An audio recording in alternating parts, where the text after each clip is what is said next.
Just got parked here at the Quick Star in Brooklyn, Iowa, at the exit 201. I'm just, this says I'm 33 miles away from where I'm going, but whatever. I'm getting up early in the morning and gonna go deliver this, and then I get up Deadhead the last little bit back to Ankeny.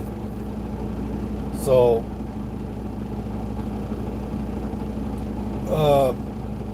if you can see by my title, disrespectful parking of drivers. And what I'm talking about is all these guys who are in bobtails who take up full spots that guys like me and probably some and you guys too, that when you got a trailer and you're looking for parking, you're looking around for parking and you see these bobtails and these pickups or these smaller vehicles that are taking up spots that are designed for us with trailers. If you're a bobtail, if I'm in a bobtail, I always try not to take up a whole truck space. I will go park off to the side and or even go park over with the cars if I can, to keep at least one less spot taken up by a friggin' bobtail or some pickup with a small trailer. Who, and some of these guys can fit with the regular cars or off to the side, instead of making more semi drivers park off to the friggin' side, because these guys with smaller vehicles are taking up whole spots. I'm getting tired of seeing bobtails parking deep in spots. You think it's an open spot, you look down in there, there's some bobtail that's either nosed in or backed into a spot. If you're going to do that, at least share a spot with another truck or something. If there's another, if you see two bobtails, ask them, when are you planning on leaving in the morning? And if they're going to be leaving after you're planning on it, if they're trying to do a 34-hour reset or something, and you're going to be leaving first thing in the morning, then ask me, hey, can I just park right behind you so I'm not taking up another spot for another driver? Come on, guys. Stop taking up a whole spot designed for a truck with a trailer when you don't have to. There's at least 15 spots or more in this truck stop. When I was driving around, just pulling in, where I saw where there was either bobtails or large pickups with a short trailer taking up whole spots, and they could have easily pulled off where some of these other trucks are pulled off to the sides by these light poles and spots that are not really parking spots. They need those spots more than those guys, and the bobtails should be parking off to the side the way these guys are with trailers. These guys with smaller straight trucks and these campers and stuff like that, depending how big of a camper and RV you got, yeah, maybe it's not such a bad thing if you're taking up a full spot, if you got a big enough vehicle. But if you're just a bobtail or a shorter straight truck or something, there's usually easy spots for you guys to nestle in over in a corner or off to the side where you're not in the friggin' way. Stop taking up spots for us guys that need the extra space with the trailer. That's very disrespectful. I can probably see straight ahead, that looks like that might be just two bobtails straight ahead taking up spots. I'm not sure. There's several spots. I think this might be one of the, I think those two trucks right here, those two trucks right there, both are, I think those are bobtails. I can't tell for sure, but if you look, these trucks look like they're further ahead than these two, and those guys are taking up. I can't tell from this angle for sure. It's dark. There's not a lot of lighting over there. There's lighting behind them. I think those are bobtails taking up full spots. And look at these guys parked off to the side. Come on.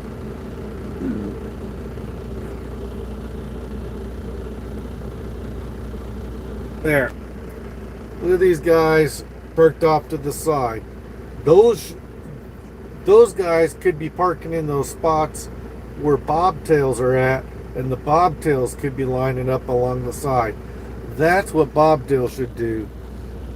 Bobtails should stop taking up full spots where trucks or trailers should be going. All you smaller vehicles, stop taking up full spots.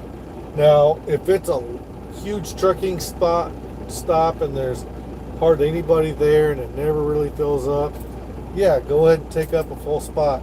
But a lot of these truck stops that fill up all the time, you drive through them, I mean, it seems like every time I've tried to park at a truck stop lately, there's at least 5 or 6 smaller straight trucks taking up full spots, bobtails taking up full spots, and they could have easily parked off to the side the way these guys are. It is totally ridiculous that these guys are doing that.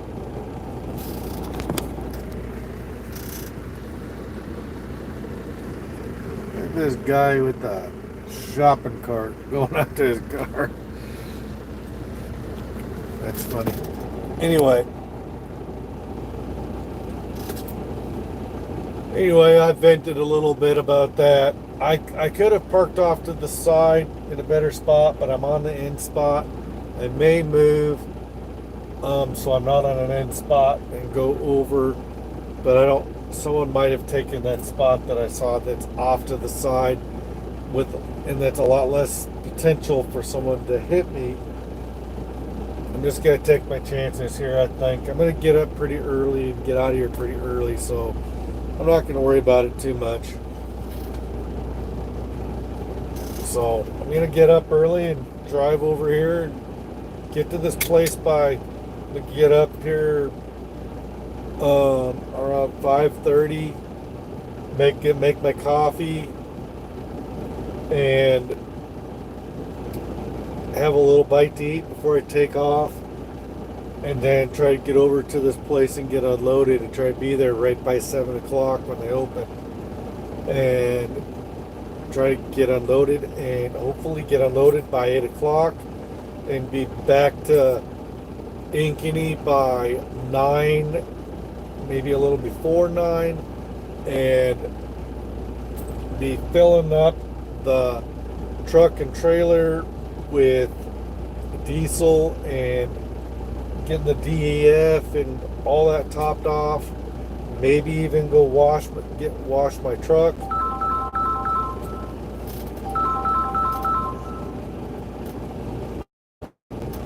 Fucking CarMax calling me at almost 9 o'clock at night.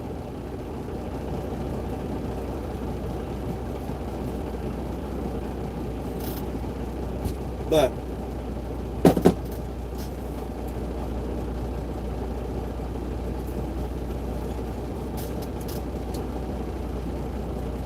I think those of you that are parking your bobtail in a full spot when you could have parked off to the side and left those spots open for other drivers.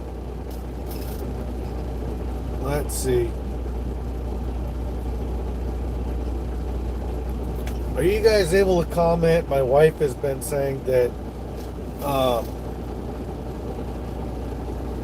she's been having trouble commenting on my videos.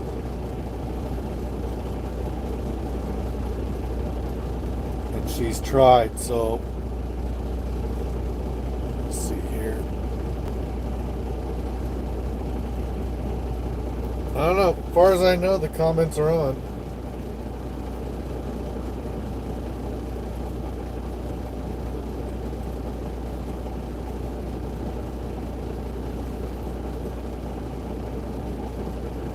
Now that guy's bringing his shopping cart back in. But I think it's just disrespectful that these guys are taking up whole spots. I don't try to take up a whole parking spot with a bobtail ever. If I'm just a bobtail, I try to have enough respect to leave a spot open for another driver who has a trailer to be able to park in those spots. And if you're in a smaller vehicle, park off to the friggin' side. Keep those spots open for people who need the bigger spot.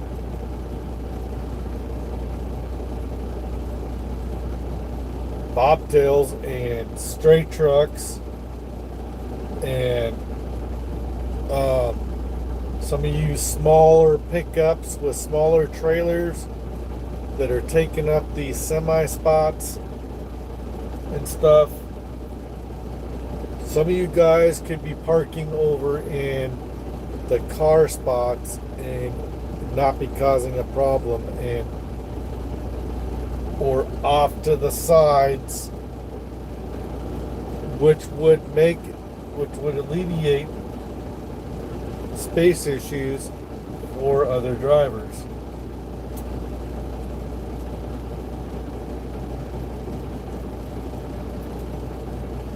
I want to see some here because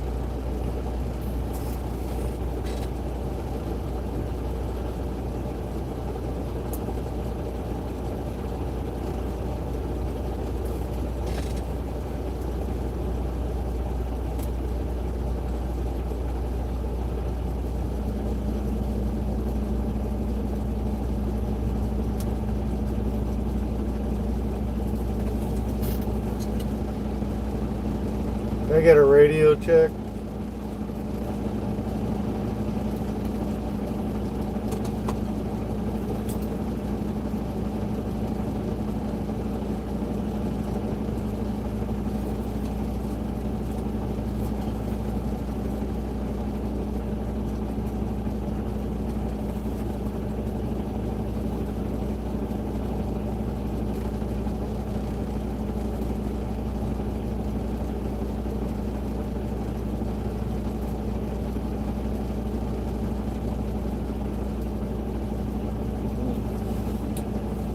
I don't know, no one answered. They told me that they checked it out and they were able to talk to each other from across the yard in two different trucks, but I have yet, in the few weeks, the 5 to 6 weeks I've been working here already, for anybody come up on that CB, and I have left it on the whole time. So, whatever, I don't know. I'm not too worried about it. No one ever really talks on the CB that much these days anyway.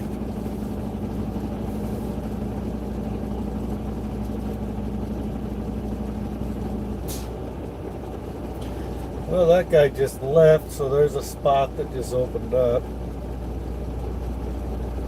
I could go worm my way around and try to get that spot. Let's see. Let's see. I'm gonna try.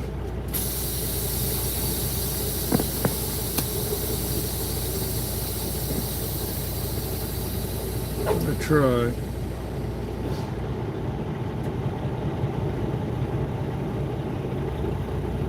That guy's gonna get it. Oh, where's this EPS going? These are doubles. He can't fit where I want to go anyway.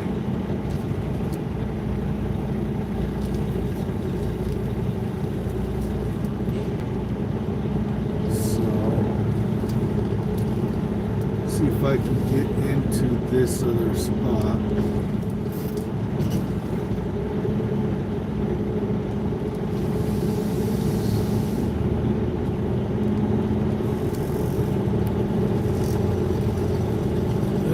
Let's go repark because there is a spot open.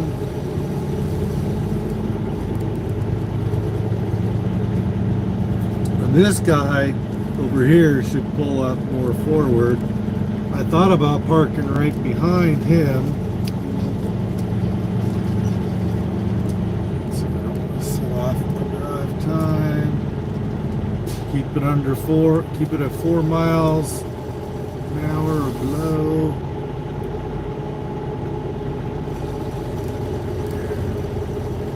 See if I can get in here. I'm trying to do this too sharply. See if I can get into this spot. Let's see.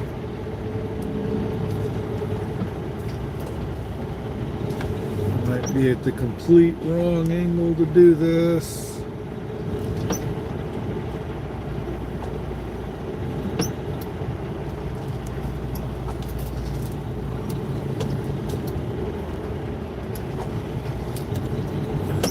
Let's see. Oh, I'm gonna get in here just fine. I'm gonna have to pull up further ahead and straighten out and back in, but yeah, I'm in here. Doesn't help that some of these guys are crooked as fuck.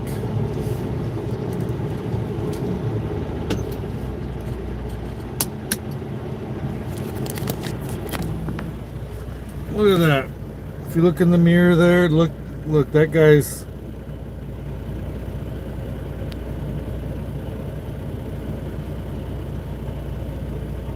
crooked as hell. Alright.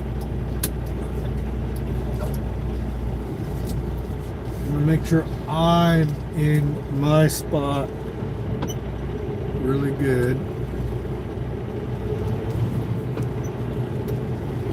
So I'm not contributing to the problem. So now I'm in an actual spot instead of at the end being a target for all these second-rate drivers.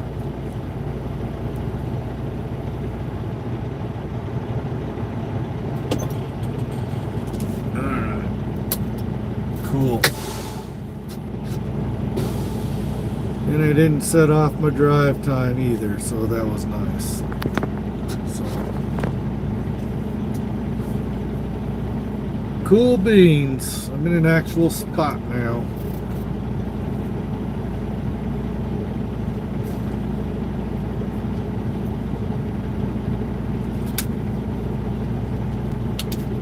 Oops, meant to pick up my water. Or my tea. It's cold. This I just got out of the fridge.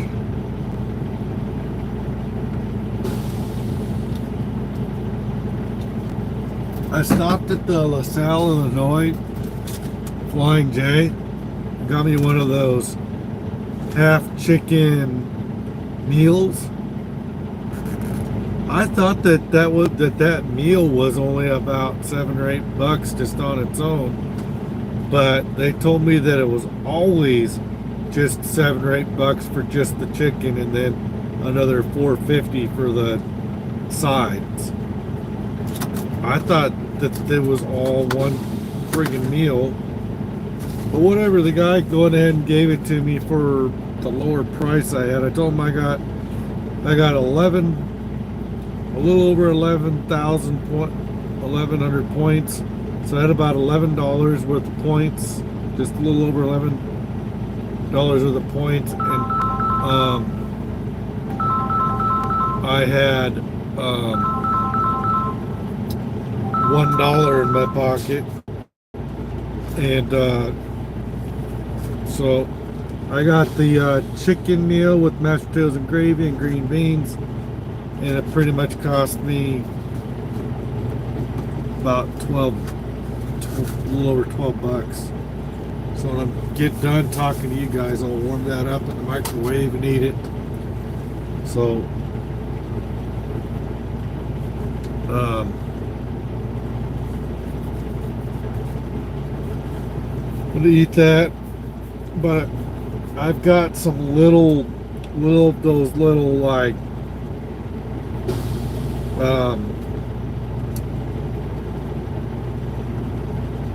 little wieners that you put in like barbecue sauce or meat sauce and have for like snack tables and stuff. I got some of that I was gonna do in my crock pot. And then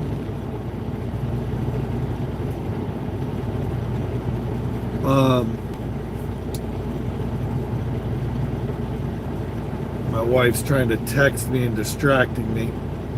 But then I got some liver in a pack that I need to, because it's raw meat, I need to get it cooked up soon. And I got a whole onion up top here that I need to cut up and saute it all and cook it in my skillet, cook it up. I'll probably do that tonight, get it cooked up. But I'm starting to get low on the regular food. I got canned food up there in the cabinet, but I need to get more food. I got some frozen hamburger patties, some mixed veggies,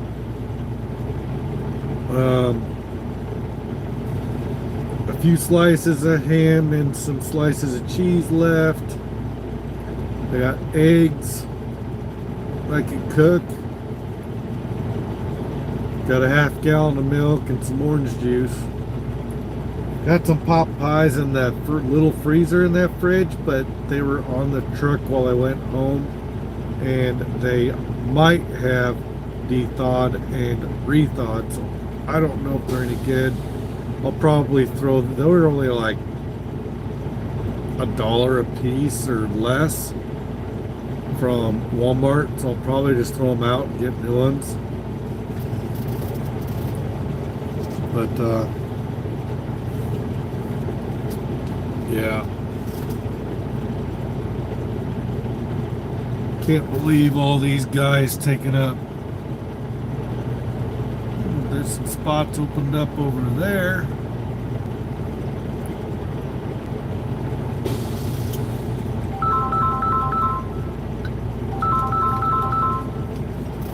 First my wife tried calling, now George is trying to call.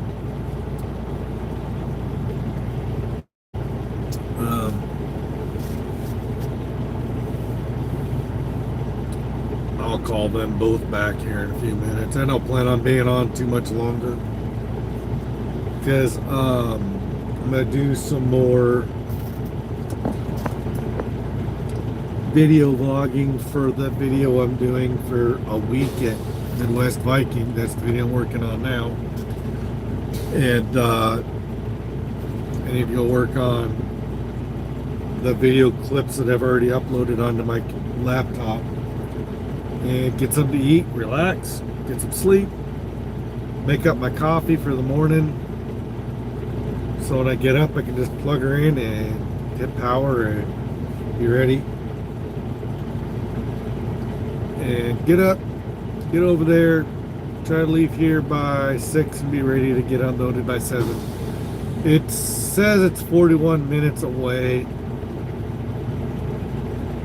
33 miles away, 41 minutes. No big deal.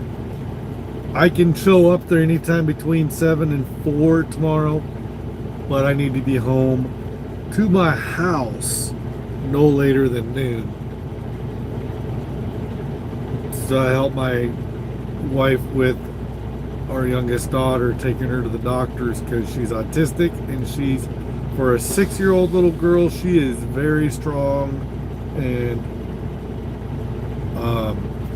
she's been quite the handful lately. She's getting more and more sensitive to her environment, scared to a lot more things than she's ever been, and she's got to go get a physical, and she's probably getting shots tomorrow, and it takes about almost 3 people to hold her down. I can usually get her arms down, and then it usually takes someone else to hold, 2 other people to hold down her legs. And then, like, if I'm working with the 2 nurses in the pediatric office, I can hold her arms, and the rest of them can get her legs, and then they usually give her shots in her right in her legs or something normally. So I don't know how many shots she has to get or what all they have to do tomorrow, but She has a 2 o'clock appointment. And then my other daughter, she was having some stomach pains today on her way home from school. And so if she's not feeling better in the morning, she might be staying home from school and going to the doctor's as well. So we'll see what's going on at home when I get home. Then I get to go see what the beginning prognosis is of them tearing up our street. They already did the other half of a street. Now they're doing our half, which which we live right in the middle of the block. So my next door neighbor to the left of me, and everything from there to the right of me down into the block is getting torn up as every day starting yesterday and today, they've been tearing up the road all week, breaking up the concrete and taking that stuff and hauling it away. And they're started right in front of our house, and they're working their way down the rest of the way. So they're literally going from where they started from all the way down and working their way that way. So they opened up the other half. So now everybody who lives from basically us down has to park on the street. We're fortunate enough that we live a lot closer to where the parking on the street is, and the people on the other end can park on the street going the other crossways, but the people in the middle kind of all have to walk further and further away from where they can be parked on this street as close to their house as they possibly can, and which makes it a pain in the butt. But it took them a while to do the first half of the street because they kept having something was collapsing underneath the road at the other end, and they had to redo it like 3 times or something, according to one of my other neighbors. And so they took a lot longer to get that half done because they kept having to redo stuff. And according to my neighbor, they don't have anything like that to deal with on the other half of the street, so we might get done a lot quicker. And then they got to let the street cure for 2 or 3 weeks before we can start driving on it. So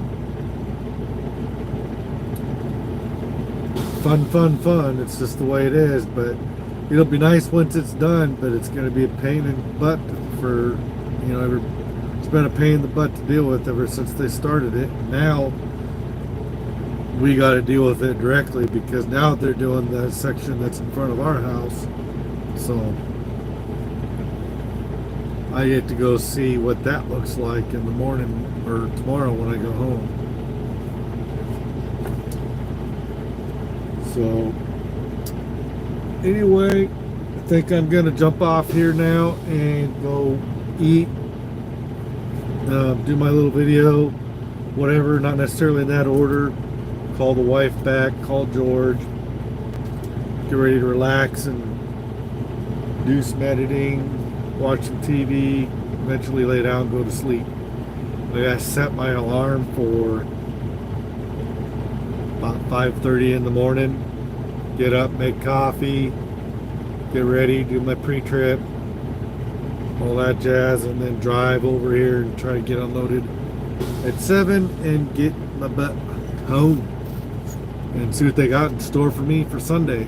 So see how soon I got to take off on Sunday to go probably to Ohio, because it seems like everything goes to Ohio and Indiana and things like that. Who knows, maybe I'll wind up going to somewhere far away again, because I did go to Alabama a week ago, so who knows where I'll wind up going. So anyway, that's the update, that's what's going on, and I'll get back in touch with you guys later. Bye.